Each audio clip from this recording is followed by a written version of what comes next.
Someone sent me an excerpt from an article about non-duality in neuroscience, or specifically no self and neuroscience.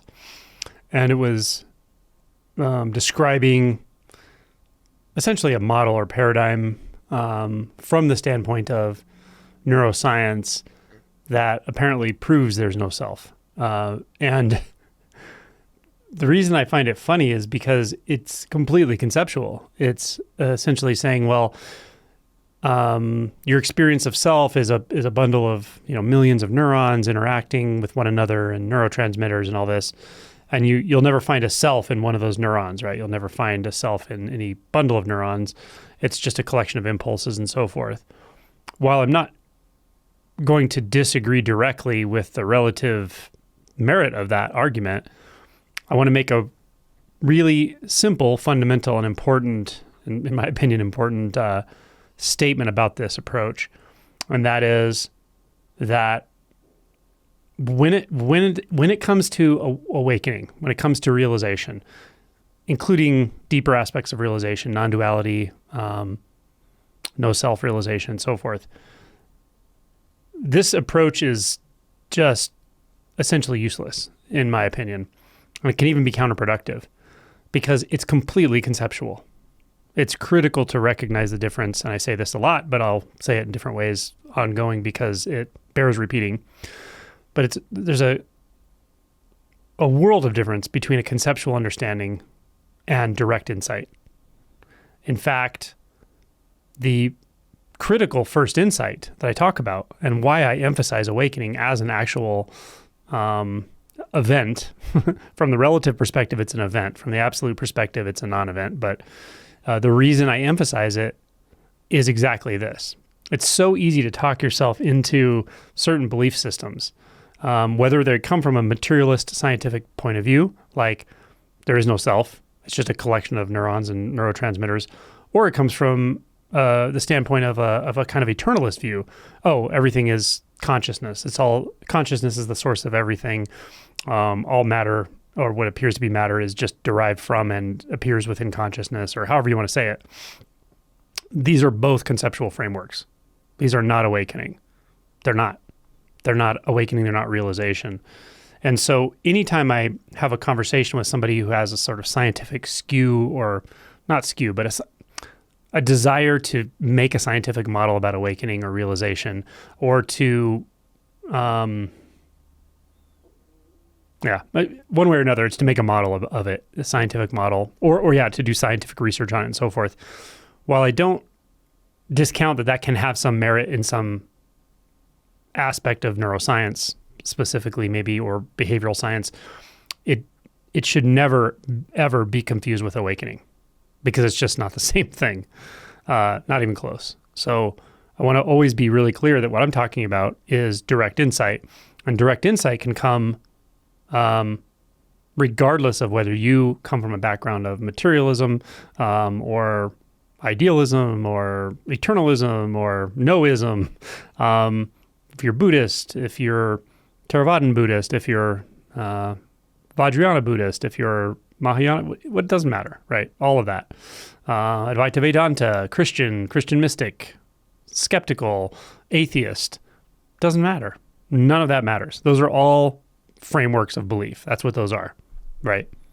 Now, some frameworks of belief have hidden within them these sort of catalytic pointers that are in and of themselves sort of structured in concept, structured in words and language, but they can have a function beyond the conceptual. They can help you turn your attention inward, or turn your attention in a way that it's actually able to traverse beyond the conceptual experience of self, the conceptual experience of thought identification. So there are, again, these sort of catalytic statements out there that can be powerful. And they also tend to correlate or correspond with a set of conditions arising in somebody that makes them sort of ripe for that kind of transmission. And when those two things come together, it can be helpful, it can be potent, and it can result in this shift in identity I talk about. But that should not be confused with a conceptual understanding, because the effect of that catalyst, let's call it, those pointings, which are, pretty common in, say, the Pali Canon or certain Zen traditions or Dzogchen writings and so forth. Even Christian mysticism has a lot of good, potent, catalytic type of pointers. Poems do, right? Rumi poems, things like that. So there's these pointers all around, but it's even the pointer itself and the effect it immediately has on you, the experience that it triggers, that isn't the realization, technically, right? That's kind of like a side effect of the realization. The realization is something that's more fundamental than anything that can be described as an experience. And it's certainly more fundamental than anything that can be described as a framework of understanding, regardless of how nuanced it is or how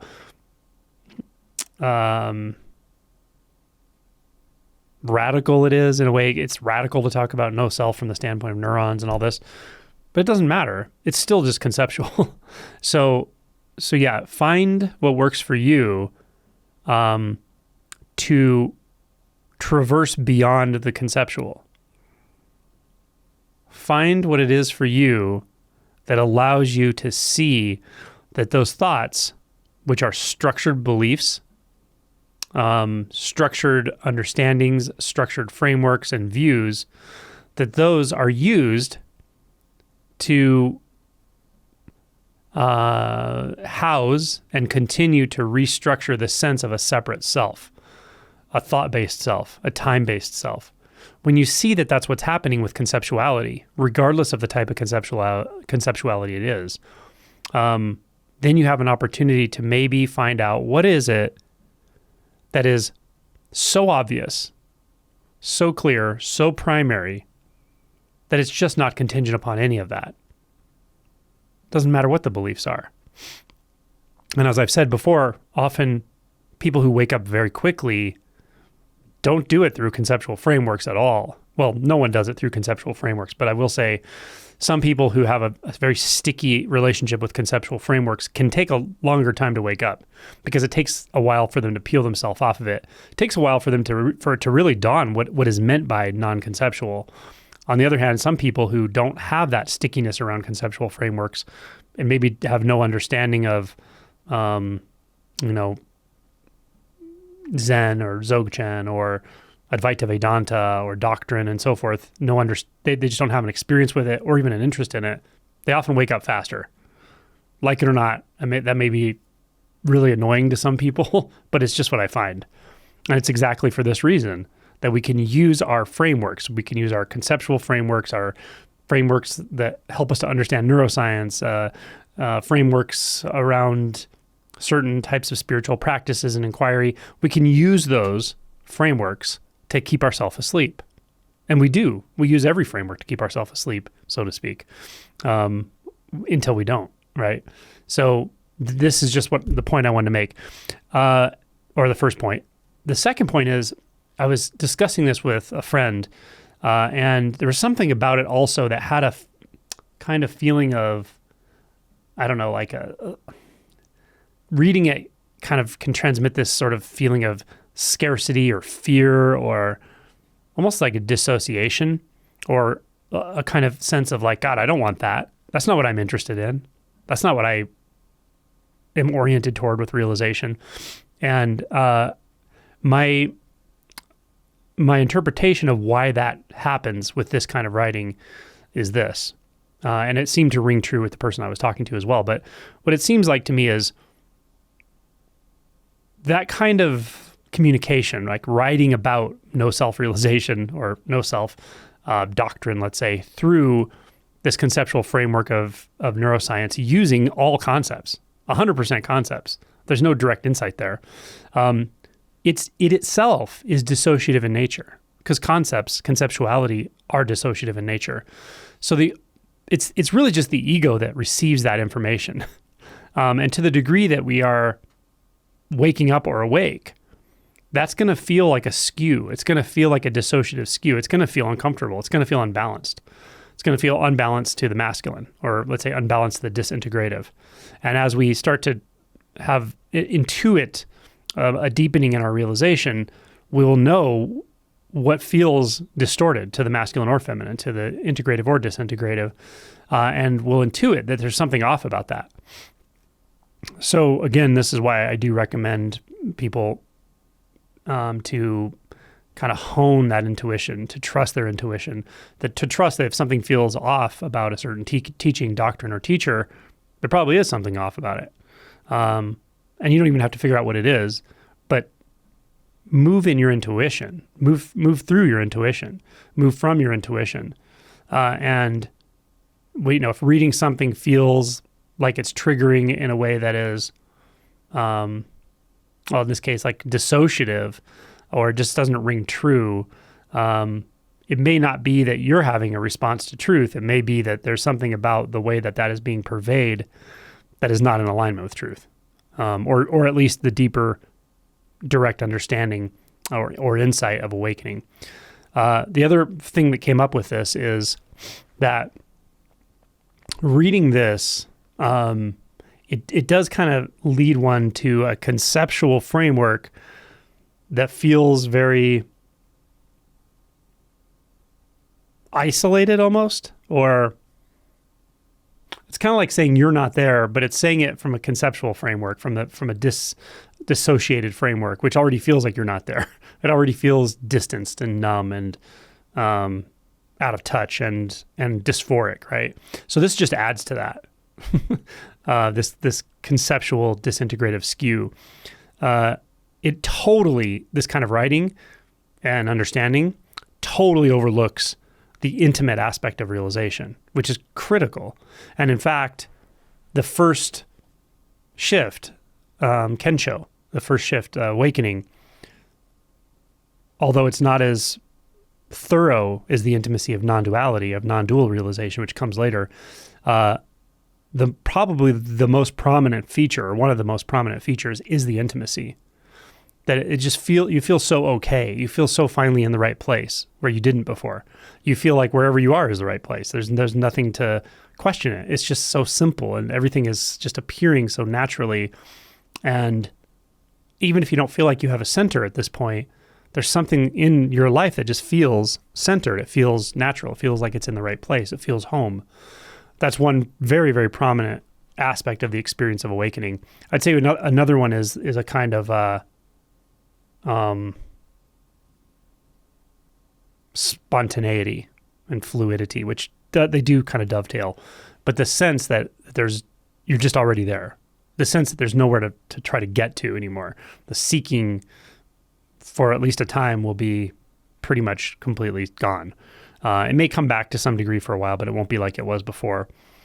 But that sense of just already being here, that intimacy with all of life, the intimacy with yourself, with others, with sound, with nature, it's just so beautiful to remember that. And that's another component, is that it's a kind of a memory. It is very natural. It's a memory that's very distant, almost like before you started thinking you knew this, right? So these components are completely left out when you look at realization through a conceptual framework that is sort of the materialist view. And it really misses the mark experientially with insight, and it doesn't lead to insight. So I really don't mean to throw any kind of endeavor like that under the bus. I just want to be clear what my understanding and experience is in terms of the limitations of those ways of approaching realization. I think it's doing people a disservice if anything about it leads them to believe that they can understand experientially awakening or realization or non-duality or no self-realization through a conceptual framework understanding, whether it's neuroscience, psychological science, or any other science, or any other kind of understanding. It's just not about understanding. So, I mean, I've beat that to death and I've done it so many times, but I'll keep doing it because, again, it does bear repeating because the thought process is so sticky, and it does tend to sort of pull you back into it periodically, even after awakening. So just want to be clear about that. Now, with all that said, I am interested in neuroscience. It is interesting to me, but my interest in it is nothing to do with non-duality. It has nothing to do with awakening and realization. It has to do with scientific interest. It has to do with the relative.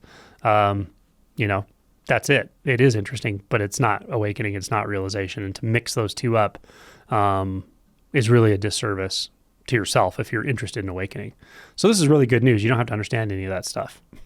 And if it has a strange effect on you, it may not be because you're in the wrong. It may more be because that view is in the wrong.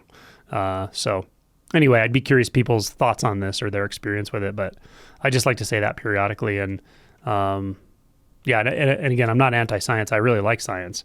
And many aspects of the experience of realization line up with certain scientific models, but it's too subtle to talk about in a really deliberate way. I do it sometimes, but it's not neuroscience so much. It's much more like quantum field theory, superposition, quantum entanglement, and special theory of relativity. But that's just a reflection after the fact from the experience of realization. The experience of realization is primary and it needs no model. But those are the models that seem to actually correlate pretty well with the experience. But even then, you're not going to get to this experience. You're not going to arrive at direct insight through an understanding of quantum field theory.